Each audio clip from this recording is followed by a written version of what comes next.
Hi everyone. If you like the way I teach and want me to be your teacher, the link to my engineering fundamental school is in the description below. Enjoy the video. In previous videos, we reviewed describing vectors in two dimensions. We relied on being given information like the vector's magnitude and an arbitrary angle or slope. Let's look at an example where we try to describe a 2D vector and review what we did in the video where we discussed describing vectors in two dimensions. Let's say we had a 5 Newton force at 30 degrees from the vertical. We could describe that force with the following relationship, noting that that cosine term has to have the sign manually taken into account, right? We put that minus sign, so that's important. We could have also described this same force using a slope triangle, right? And we can put down that slope as a square root of 3 rise and a run of 1. We could describe this vector in Cartesian form, like we did, or we could do it in polar form. If you need a refresh of these topics, you could definitely take a look at my video on 2D vector descriptions. Let's go ahead and shift our focus to 3D vector descriptions. And that makes sense because our world is in 3D. Let's demonstrate the idea of describing a three-dimensional vector by describing a two-dimensional vector using the technique of direction cosines. Let's draw our x and y coordinates, our force F, an angle with the x and y axis, theta x and theta y, and our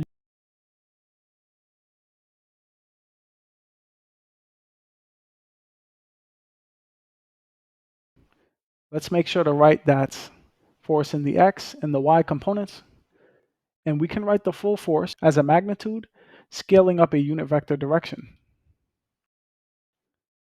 We can also note that that same force is Fx in the I plus Fy in the j.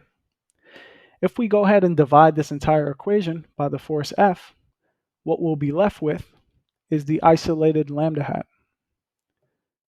With these two terms, let's explore what these two terms are geometrically. We'll draw the force, and in this triangle, we'll just draw that Fx component with the angle theta x from the horizontal. We note that the ratio of Fx over F is just the cosine of theta x. And this same process can be repeated for theta y. The terms theta x and theta y are called direction angles, and they are angles measured from the associated positive axis to the positive vector orientation. Let's observe an example of this if we had a vector in quadrant 2. The theta x would be measured from that positive x-axis, and the theta y would be measured from the positive y-axis. If theta x was 120 degrees, or we could say negative 240 degrees, theta y would be 30 degrees, or we could say negative 330 degrees. Let's go ahead and continue on this concept. If we look at the x component of the lambda vector, or the y component of the lambda vector, also known as lambda x and lambda y, these have special names as well. The components of the unit vector are also known as the direction cosines, and they're called lambda x and lambda y. What we can ask ourselves is, what is the relation of this lambda to our direction angle? And that can be seen if we just replace the quantity where we have the division of fx over f and fy over f with the definition including direction angles as shown here.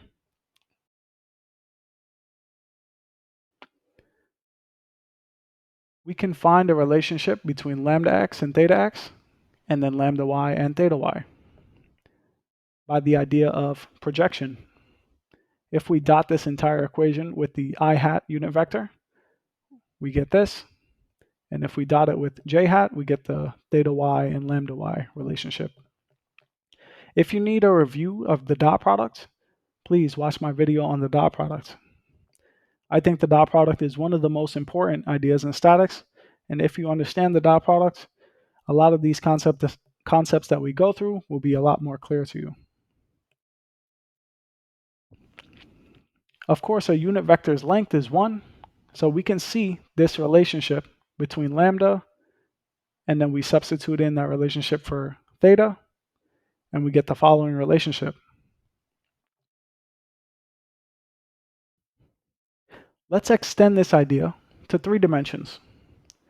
All we have to add is that the cosine of theta z is related to lambda z, and this relation here. And this is useful because given any 2 direction angles, we're able to find that third direction angle. And this is for 3D. If we were in 2D, if we were given 1 direction angle, we can find the other one. We don't usually use this for 2D. In 2D, we do what we did before, mentioned in that previous video. Let's go ahead and do an example and exercise what we just learned. Let's say we have a 3-dimensional force whose magnitude is 600 newtons. This force only has positive components in the x, y, and z direction. If we're given that theta x is 60 degrees and theta y is 45 degrees, let's find the Cartesian representation of this 3-dimensional vector along with the unknown direction angle theta z. I'm going to do this in 2 ways. The first method is more general. It relies on foundational ideas like the dot product to get the solution. And the second one uses those formulas that we derived above. Let's go through the first method, which I recommend you to use. If we note that the full force is just Fx in the I, Fy in the J, and Fz in the K, if we take the entire equation and dot it with I, for instance, we know that the full vector dotted with I is just going to be equal to the x component, right? It's that same idea of projection. But it's also equal to the magnitude of the first, the magnitude of the second, cosine of the angle between the force and I hat, which we know is theta x. What about if we dot with j? We get a similar relationship. And we note that the force and theta x and y are given, but theta z is not given. So we won't be able to find fz. What we can do is use information about the magnitude of the vector. We note that the length of this vector must be equal to 600 newtons. So if we're looking for Fz, we can easily find that, noting that the magnitude must be 600, plugging into the Pythagorean theorem. We can solve for Fz, and what we get here is a plus and minus sign, and we'll deal with that pretty soon. But we have the general idea of what to do. We're going to take Fz and plug it into the equation above. And then we're going to back substitute and find theta z, and we'll know everything. Let's go ahead and plug in some of these numbers. So we successfully found fx and fy, and now we're working to find fz using the equation from the magnitudes.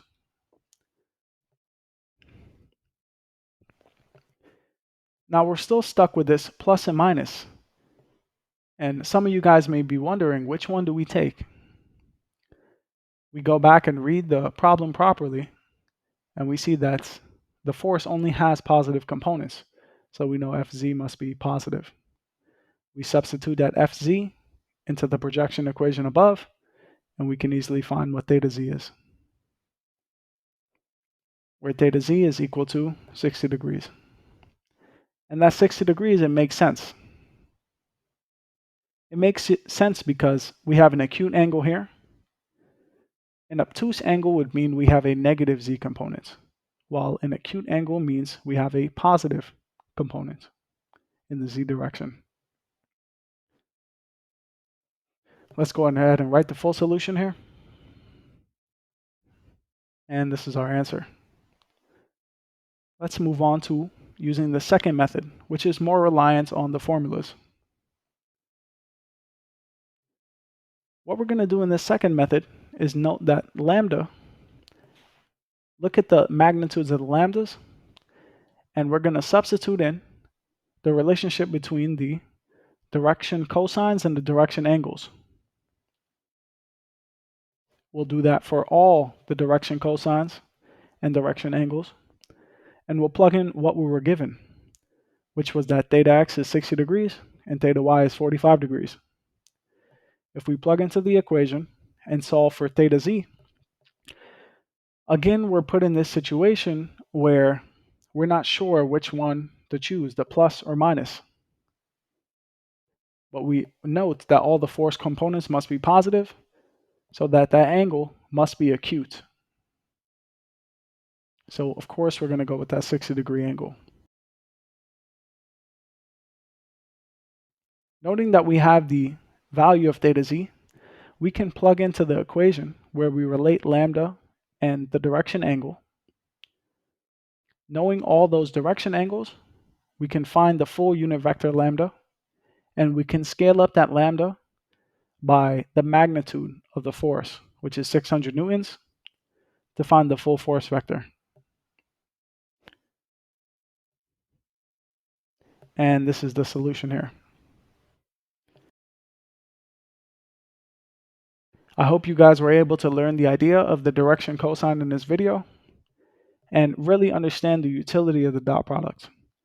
It's important to know names like the direction cosines and direction angles and what they are, but memorizing formulas is not necessary if we understand the underlying principle, which is the dot product. If you enjoyed this video, please leave me a like and subscribe. Keep learning and keep working hard. Goodbye.